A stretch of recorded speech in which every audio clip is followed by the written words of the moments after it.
In this video, we will look at how to load data into Edelweiss. In the table menu, you see there are several different options for how to do this. You can create a new table with one data series. You can create a new table from text by typing or pasting it. But the most common way is probably to load tables from data files. This will automatically detect what the format of your data file is. And this is what we will look at in this video. If it's not possible to load the tables with this automatic setting, you can also use the advanced option to choose exactly what the format of your data file is. This will be the topic of the next video. Finally, you can also load tables from SQL databases.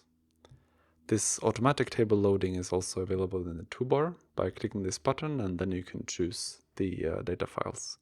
But maybe a more easy option is to just drag the data files into Edelweiss like so. This will create a table for each of the data files that you imported. And as you can see, there are several different file formats that we can import directly.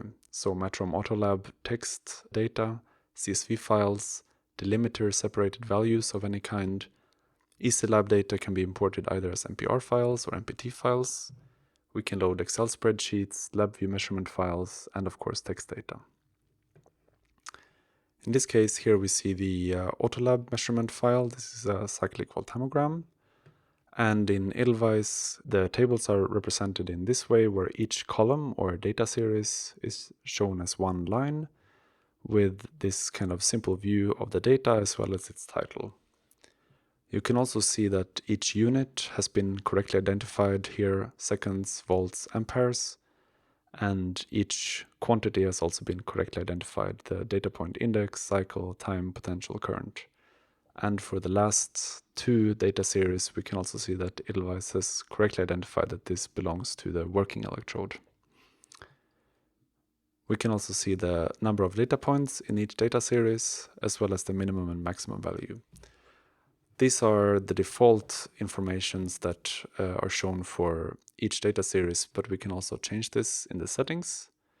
Under table headers, you can see that there are some more information that we can show. So if I select everything, open the table again, now we also see the first and the last value in each data series, as well as its data type. This is maybe a little bit busy. So for example, we can choose to only show the unit and quantity, for example.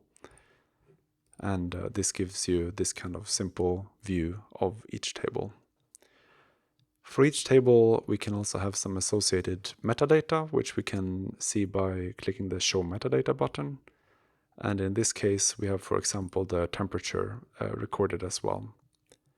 In the next video, we will talk more about what this metadata is and how you can use the advanced data loading option.